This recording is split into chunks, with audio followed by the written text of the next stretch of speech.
Nah, banyak kasus itu saya lihat itu ada yang peristiwa 65 itu yang rame itu ya, waktu Gus Dur juga rame itu negara suruh minta maaf. Dari 12 di situ itu kok tidak muncul itu apa kasus yang Tanjung Priok ya, terus kemudian kasus 48 ya, peristiwa PK itu. Nah, itu Prof Hikam bagaimana tuh melihatnya apa wacana ini? Salah seorang sahabat karib saya dan senior saya yang mantan Gubernur Lemhanas, misalnya Pak Agus Wijoyo, itu juga melontarkan kritik yang tidak kalah tajamnya, yaitu bahwa ya ini upaya yang dilakukan Pak Jokowi dan pemerintah ini seakan-akan terkesan hanya terobsesi bahwa pengakuan gitu ya, tetapi bukan addressing atau secara adil membicarakan bagaimana dengan yang lain, ya kan? Bahkan sebagai putra seorang yang juga anumerta, betul. Ayahandanya beliau ini, beliau seolah-olah mengungkap bagaimana dengan kami, dengan keluarga yang seperti kami yang juga menjadi korban dari komunis. Assalamualaikum warahmatullahi wabarakatuh. Waalaikumsalam warahmatullahi wabarakatuh. Pemirsa, pada Suara TV saya masih di kediaman Prof Hikam. Apa kabarnya, Prof? Alhamdulillah.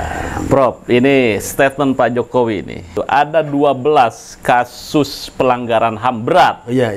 Yang rencananya ini mungkin akan dikolek, kemudian negara akan melakukan action secara serius. Apakah itu permintaan maaf atau seperti apa?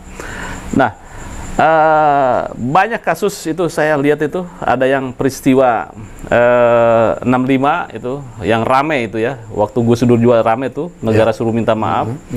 Kemudian juga yang kasus Semanggi 98, kemudian penghilangan secara paksa waktu itu ya, ada penculikan.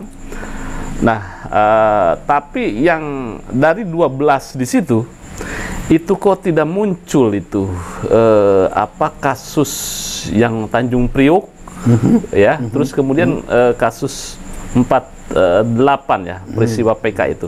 Nah, itu Prof Hikam bagaimana tuh melihatnya apa wacana ini?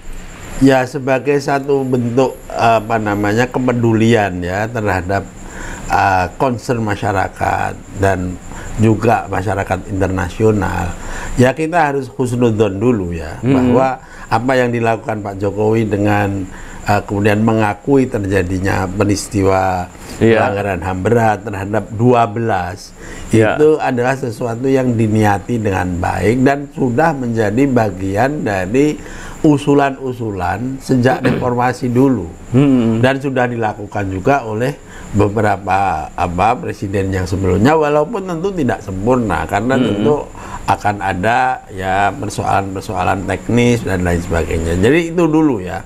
Nah, tapi kemudian tentu akan ada respon dari masyarakat seperti misalnya yang jenengan katakan tadi, yaitu bahwa loh, kenapa ini kasus yang juga merupakan pelanggaran HAM berat seperti bagaimana pemberontakan Partai Komunis Indonesia yang kemudian menewaskan banyak para ulama dan lain-lain, kemudian juga peristiwa di Tanjung Priok kok tidak ini. Nah, itu pertanyaan-pertanyaan itu ya semoga didengar oleh pemerintah. Bahkan salah seorang sahabat karib saya dan senior saya yang mantan Gubernur Lemhanas, misalnya Pak Agus Wijoyo, yang Pak Agus Wijoyo yang tidak kurang beliau adalah seorang duta besar sekarang di itu juga melontarkan kritik yang tidak kalah tajamnya, yaitu bahwa ya ini upaya yang dilakukan Pak Jokowi dan pemerintah ini seakan-akan terkesan hanya terobsesi bahwa pengakuan gitu ya, tetapi bukan addressing atau secara adil membicarakan bagaimana dengan yang lain, ya kan? Betul, Bahkan sebagai putra seorang yang juga anumerta, Iya, ya, betul. ayahandanya beliau ini, beliau seolah-olah mengungkap bagaimana dengan kami, dengan keluarga yang seperti kami yang juga menjadi korban dari komunis. Kan itu dipertanyakan. Nah, kalau saya, ya itu pertanyaan yang valid dan semoga didengar oleh Pak Jokowi dan para pembantunya, termasuk Profesor Mahfud MD dan lain sebagainya itu, agar supaya ini nanti juga diperhatikan juga. Tapi ya kalau kita sudah berpretensi atau ya menganggap bahwa ini sesuatu yang hanya permainan politik dan lain sebagainya, ya memang itu akan menjadi persoalan. Dan tidak sedikit orang yang terlibat jadi korban kekerasan itu yang juga skeptis. Misalnya ibu siapa namanya itu yang menjadi ibu dari korban yang Semanggi, ya. Semanggi. Itu beliau appreciate ya terhadap apa yang dilakukan pemerintah dan Pak Jokowi, tetapi beliau juga skeptis dalam pengertian ya dari dulu ya begitu terus. Buktinya bagaimana, faktanya bagaimana? Karena apa? Karena orang-orang juga semua sudah tahu bahwa akan ada upaya penyelesaian yudisial dan non yudisial.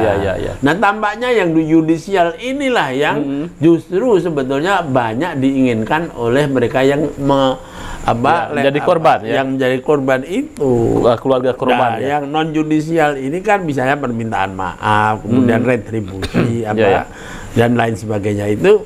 Ya mungkin susah tapi masih doable, masih bisa dilakukan ya kayak gitu. Tapi kalau yang yudisial ini mungkin akan repot dan takes time ya.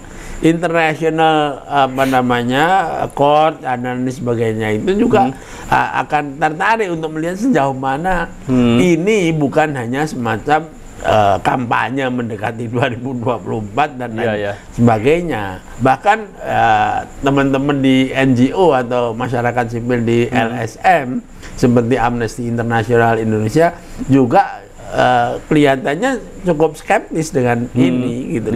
Ya dan inilah yang menurut saya, karena perspektif saya kan husnudzon ya, tidak berprasangka buruk, tetapi menginginkan agar niat baik ini, karena memang itu menjadi kehendak dari bangsa Indonesia untuk menyelesaikan luka batin dan juga persoalan-persoalan pelanggaran HAM berat itu diselesaikan oleh semua pemerintah yang menjunjung tinggi hak asasi manusia. Nah, hanya bagaimana prosesnya dan timelinenya itu kapan, itu yang tidak jelas, Mas. Jadi sebetulnya ini langkah strategis Pak Jokowi untuk bahwa memang ada pelanggaran HAM berat gitu kan, mengakui dan itu pemerintah. Kan sudah pernah juga diakui sebelumnya. Mahfud Gus Dur jadi presiden dulu, mungkin secara pribadi beliau ingin mengajukan atau sudah melontarkan minta maaf kepada para korban yang terkait dalam tragedi G30S. Tetapi kan faktanya kan memang di kalangan orang-orang yang menjadi katakanlah keluarga korban itu malah tidak simpati dengan usulan Gus Dur itu, seperti almarhum Pramudya itu. Kenapa? Karena Gus Dur pada waktu itu secara pribadi dan bukan negara. Nah, sekarang ini negara nih, Terus kalau masih ada yang skeptis terus gimana? Tapi ya itulah sesuatu yang memang harus kita lakukan, entah sampai kapan. Tetapi kalau itu belum terselesaikan, baik yudisial maupun non yudisial, saya kira kita akan mempunyai semacam pekerjaan atau PR gitu ya, yang sejarah yang paling tidak ini akan mengingatkan agar supaya kita tidak mengulangi lagi lah kejadian-kejadian seperti genosida dan lain sebagainya seperti ini. Prof, yang sejauh Anda yang ketahui tentang peristiwa, kita flashback ke belakang itu kan, tentang Tanjung Priuk dan 48 itu bagaimana sih? Kalau itu kan mungkin dari kalangan korban yang sebetulnya menjadi victim pertama. Kalau 48 itu kan memberontakkan PKI. Iya. 3 tahun setelah Indonesia merdeka, Partai Komunis Indonesia kan melakukan pemberontakan di Madiun itu. Iya, betul. Musuh, Dan ya. kebetulan, bukan kebetulan ya, memang itu sudah direncanakan dan dipraktekkan.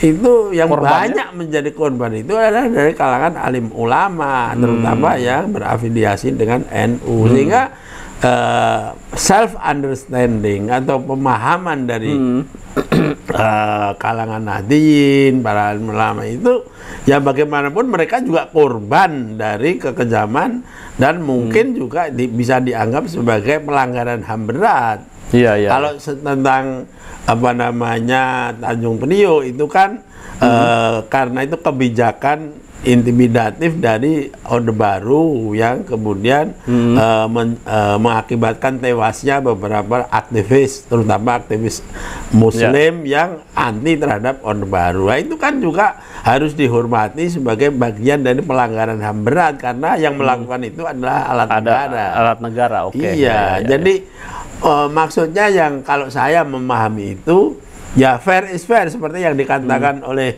Pak Agus Wijoyo tadi. Kita harus fair, jangan karena terobsesi pada pengakuan kayak gitu dan itu dianggap sudah selesai. Tapi lupa bahwa ada victim-victim yang lain juga. Jadi fair lah.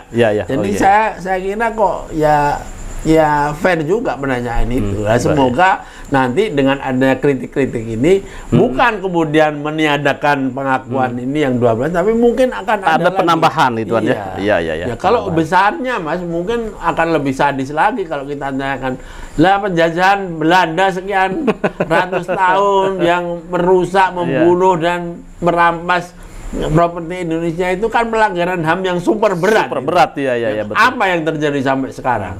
Tidak ada kan? Tidak ada. Konon ada yang meminta maaf, tapi kita nggak pernah. Ya, dari retribusinya gimana? Kan begitu. Itu juga harus kita perjuangkan juga. Dulu ada yang namanya Pak Bandara Huta Galung itu yang memperjuangkan itu, untuk bagaimana Belanda itu mengakui kemerdekaan RI tahun 1945 aja belum. Iya kan itu kan. Betul. Belum lagi soal hak asasi manusia yang dihalangkan selama ratusan tahun seperti itu kan. Nah itu, jadi itu banyaklah pekerjaan seperti itu. Tapi kita sebagai bangsa yang ingin kemudian mengoreksi perbuatan-perbuatan yang melanggar hak asasi manusia pada masa lalu itu agar supaya tidak terjadi ke masa depan. Betul. Jadi ini bukan soal dendam, balas dendam dan terus itu kalau kayak gitu nggak akan selesai. Tetapi ini tapi ini upaya bagaimana bentuk sebuah kehadiran negara terhadap adanya pelanggaran HAM berat. Betul. Apalagi jelang-jelang reformasi ada yang namanya Wiji Tukul hilang sampai sampai tidak ada itu ya. Sampai tidak ada jejaknya sampai sekarang. Terus ada beberapa orang juga hilang tanpa juntrungannya. Dan ini harus hati-hati Mas, karena bisa sensitif, karena para yang dianggap melakukan pelanggaran HAM berat itu mungkin masih ada yang masih ada hidup atau malah menduduki jabatan-jabatan dan lain-lain gitu loh. Jadi harus ekstra hati-hati, betul. Bukan hanya semangat karena ini kepentingan melindungi hak asasi dan lain sebagainya, kemudian kita melupakan juga bahwa isu ini sensitif juga. Sangat sensitif itu baik pemirsa, memang persoalan HAM atau pelanggaran HAM berat di Indonesia menjadi PR salah satu pemerintahan, baik mulai dari Gus Dur, kemudian Habibie, kemudian SBY, kemudian Bu Mega dan Pak Jokowi dan semua presiden itu punya komitmen terhadap itu. Cuma bagaimana beliau-beliau itu melaksanakan, barangkali ada perbedaan-perbedaan begitu loh. Betul, Tapi ini jangan kemudian menyebabkan kita berhenti atau bahkan membelokkan kepada Ya. isu yang lain. Ya, kalau memang ada hal yang belum diadres seperti tadi, siapa yang sebetulnya jadi korban itu ya harus diperhatikan juga. Ya, ya. Jangan kemudian didismiss atau dianggap itu pertanyaan-pertanyaan yang tidak penting. Ya penting. Wong korbannya aja atau keluarga korbannya aja bertanya kok. Bagaimana nggak penting? Ya, sangat penting. Iya. Ya, itulah kehadiran negara yang kita kehendaki. Ya, mudah-mudahan dengan adanya pengakuan nanti ya, mungkin prosesnya pengakuan HAM berat, pelanggaran HAM berat ini akan bertambah bagaimana pelanggaran-pelanggaran yang lain seperti dikatakan oleh Prof. Ikam, sehingga benar-benar negara merepresentasikan kehadirannya. Terima kasih. Jangan lupa like, share, subscribe pada SWA TV. Wassalamualaikum warahmatullahi wabarakatuh. Waalaikumsalam warahmatullahi wabarakatuh.